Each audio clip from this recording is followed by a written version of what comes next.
എനിക്കിവിടെ CITUവിൻ്റെ നേതാക്കളായ സഖാവ് KN രവീന്ദ്രനാഥ്, പിന്നെ ഒരു VG ഭാസ്കരൻ നായർ ഉണ്ടായിരുന്നു. അറിയോ സഖാവ് VG ഭാസ്കരൻ നായർ?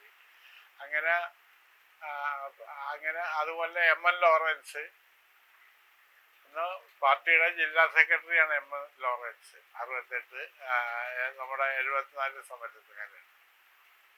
അപ്പൊ ഇവര് ഒക്കെ ഓരോ മീറ്റിംഗ് വിളിച്ചിട്ട് ഞങ്ങൾ ഓരോ സെന്ററിൽ കൂടും. ഈ തൊഴിലാളികളൊക്കെ കൂടിയിട്ട് അവർക്ക് വേണ്ട ഉത്തേജനം, അതായത് അവർക്ക് പിടിച്ചു നിൽക്കാനുള്ള ആ ഇത് കൊടുക്കുക. പിന്നെ AK ഗോപാലനും ഭാര്യ സുശീലയും എറണാകുളം ഗസ്റ്റ് ഹൗസിൽ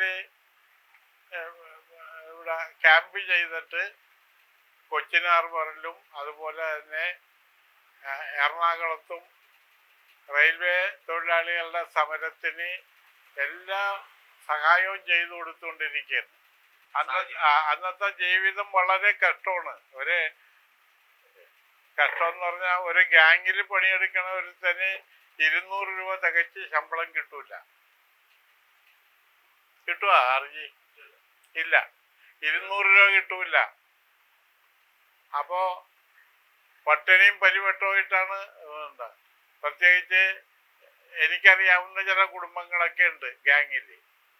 ഇപ്പോൾ ഒരെണ്ണം RJക്കും അറിയാം.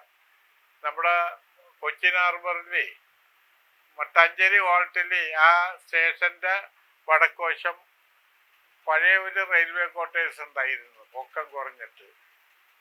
ആ റെയിൽവേ ക്വാർട്ടേഴ്സിൽ ഒരു അലിക്കുഞ്ഞ് താമസിച്ചിരുന്നു. അയാൾക്ക് 5 പെൺപിള്ളേരാണ്.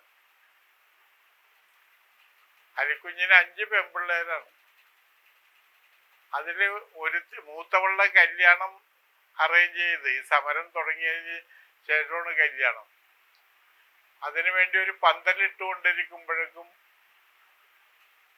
പോലീസിന്റെ DYSP ആരോ ഒരു ഉദ്യോഗസ്ഥൻ വന്നിട്ട് പറഞ്ഞു, നിങ്ങൾ പണിക്ക് പോകാൻ തയ്യാറായില്ലെങ്കിൽ നിങ്ങളെ അറസ്റ്റ് ചെയ്ത് കൊണ്ടുപോകും, കല്യാണം നടത്താൻ സമ്മതിക്കരുതെന്ന് പറഞ്ഞു. ഈ വിവരം അറിഞ്ഞ AK ഗോപാലനും സുശീലയും അവിടെ എത്തി.